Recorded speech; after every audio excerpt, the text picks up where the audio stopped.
Of course, you see the keys, the temporal. You got the temporal powers on earth, and you got the spiritual power, the keys in heaven. So temporal and spiritual, the right key over the left. And this is the papal tyra, that he reigns over heaven, earth, and hell. And you notice all the different generals, the Jesuits always depict a skull in their hands of death. This is a painting of the Roman goddess of war in the Senate side of the U.S. Capitol. Interesting, isn't it? And right here we'll focus in. Why do they have the Roman goddess of war? I guess Daniel was correct. This is also Jesuit Father James Marquette in the U.S. Capitol, and they got a statue of him here. And here he is, the Catholic Jesuit, and look, they have dead Jesus right there on the Roman Bell cross. This is the Hezbollah salute, which is basically Roman. And you see here, they're doing the Roman salute. A lot of people believe it's the Hitler salute, but you look it up in the encyclopedia, that goes back to ancient Rome. This is the Palestinian salute. See that? Doing the Roman salute. So why is everybody doing the same salute? This is coming Fourth Reich. Here's on the back of your dollar bill. It says Novus Order Seclorum. New Order.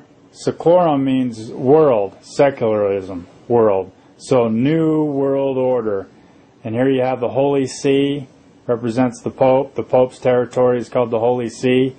And the pyramid is always built by Satanism, never by God. And here you see, what do you see right here? The all-seeing eye? This is the Catholic Church in Poland. Isn't that interesting?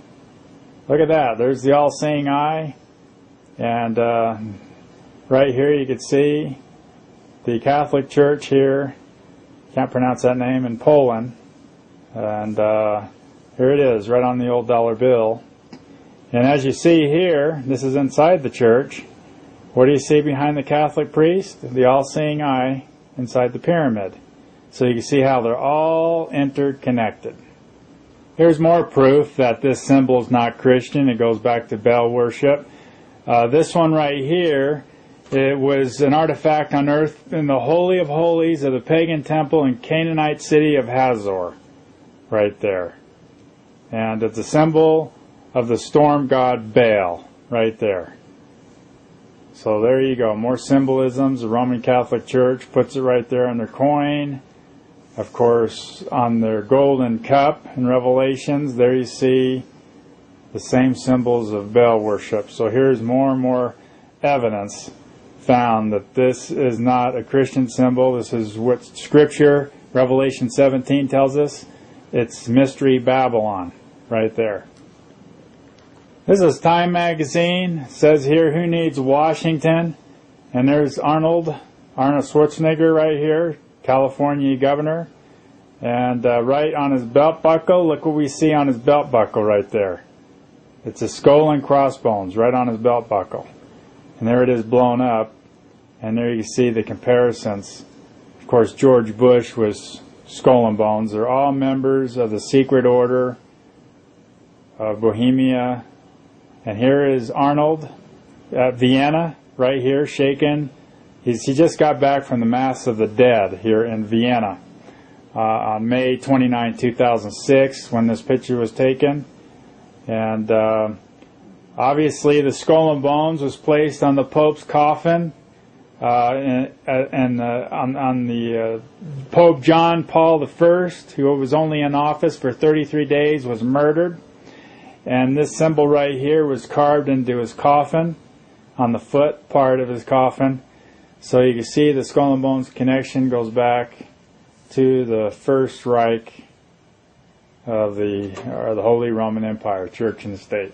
The Scriptures say, those who hate God love death, Proverbs 8:36. And here you see, this is Hitler's, one of their badges. Wewelsburg was going to be the center of the New World Order. I got a clip on the History Channel that shows you that this was the center of the Vatican New World Order. That's what the History Channel said. I got a copy of it.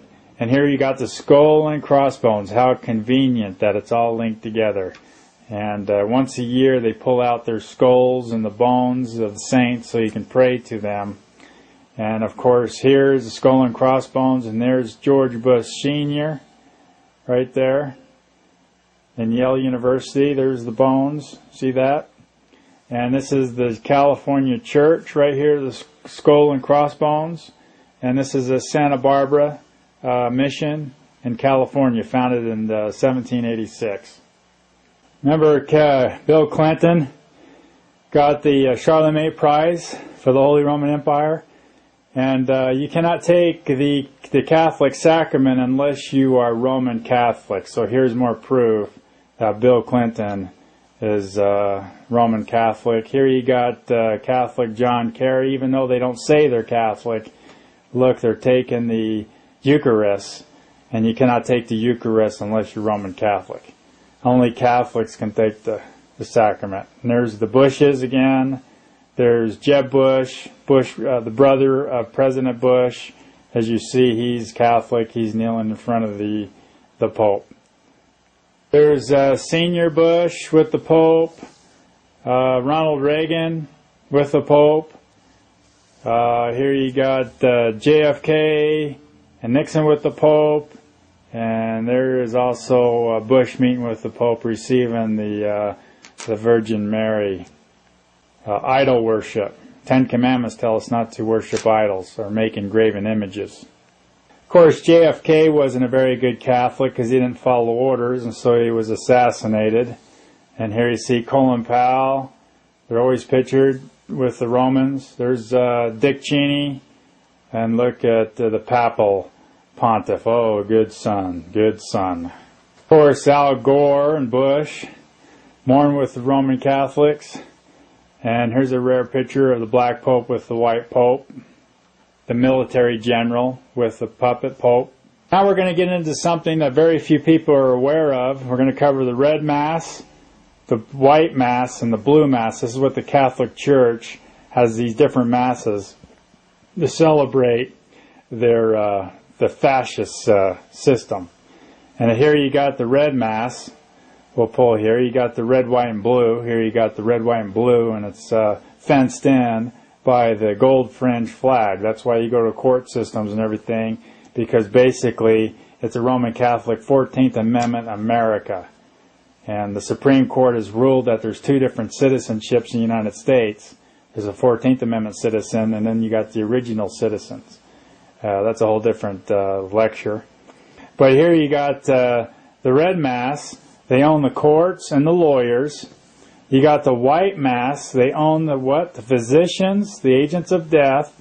And the blue mass owns basically the police and the law enforcement. And we'll get into each one of these masses and prove to you. Now this one here is out of the Catholic Sun, November 1st, 2006. And listen to the headline. It says here, the Physicians Guild hosts annual white mass and installs new officers. See that? New officers. The Mass installs new officers. Now listen to this. The annual White Mass is organized by Catholic physicians. See, the guild is for those who work in the medical and healthcare fields. And it goes on. The profession calls them to be the guardians and servants of human life. Now this is what the Pope says here. This is right in the same article. This is what the Pope says. And the Pope goes on to say, it becomes manipulators of life and even agents of death, the Pope said. And again, you could find that at the Catholic Sun, the official Catholic newspaper, November 1st, 2007. Now we're to cover the red mass for the Supreme Court for St. Matthew's the Apostles, Washington, D.C. This is a caption right off C-SPAN. So now we're going to show you what the red mass is all about. For law, lawyers, Supreme Court. This is a picture of the red mass in 2006 red mass. And here you see they're taking a picture of what? Let's focus in and find out who this person is. This picture is a picture of Thomas More, Murderer Moore. And we'll cover what he did that was so disgusting, that he killed the Protestants and the Lutherans for bringing in the Bible to the common man. And here you see in the Red Mass, they're here celebrating the death of the Protestants. This is out of the Encyclopedia Thomas More. They made a movie of him, a play in the 50s. They'd written a 50s play about the life of More, and they called it The Man of All Seasons. Of course, More was knighted, and whenever you're knighted, you're a military servant of ancient Rome. That's a definition of the Webster Dictionary. And it goes on about Thomas More. More coined the word utopia. So you say utopia, you wonder where it came from. Well, it came out of his book that was written in 1516. He wrote his most famous and controversial work. In utopia, private property does not exist. Did you get that? It doesn't exist. It's a totalitarian, I can't get that out of my mouth, society. The likeness between Karl Marx and the later vision of the ideal communism, More's utopia in regards to individual property can be drawn. So you could say that Cuba is a perfect illustration of church and state. There's no freedom. But basically, besides him writing that book, basically is communism, or a fascist state, he burned, when he was Lord Chancellor for 3 years, under the King Henry VIII in Great Britain, he burned 6 Lutherans, were burned at the stake, and he imprisoned as many as 40 others. His concern was to wipe out all collaborators of William Tinsdale, the exiled Lutheran, who in 1525 had published a Protestant translation of the Bible in English. So he killed those who tried to get the Bible into the common man's language and smuggle it into Great Britain. He killed those people. And now for his great work, look with the Catholic Church here, Thomas Murderer More was canonized in the Catholic Church. That declared the patron saints of politicians and statements by the Pope. So now you can pray. You can pray to this devil. This is St. Thomas More Catholic Chapel and Center at Yale University, where George Bush became Skull and Bones at Yale University. It's no surprise that Murderer More, St. Thomas More, which is he's right here, and here's a photograph inside the Catholic Chapel at Yale University displaying St. Thomas Murderer More, and it fascinates me that they name a chapel after this man who has killed anybody that tried to get the Bible into the common man. It's sickening. Here's the Thomas More Society, and this is what Thomas More did. He burned all the Bibles and executed those who tried to get the Bible in the common man's hand. There's Thomas Murderer More. Of course, now we have the majority of Catholics on the Supreme Court. It's called the Pope's Dream Team. 5 of the 9 Supreme Court justices are Roman Catholic. So when they vote to take your guns away, you know who's behind it all. And here's George W. Bush at the 52nd, right here. He's at the 52nd Annual Red Mass in Washington, D.C., a historical tradition within the Catholic Church is held on Sunday before the opening session of the Supreme Court. Every year, they get together and they celebrate Thomas Murderer More. And here you see the Supreme Court Justice, and here's George Bush, and there it is, the Red Mass is Laura Bush. And there's Thomas Murderer More. And here he is displayed right on the plaque of that picture. There he is right there. There he is. Thomas Murderer More right there.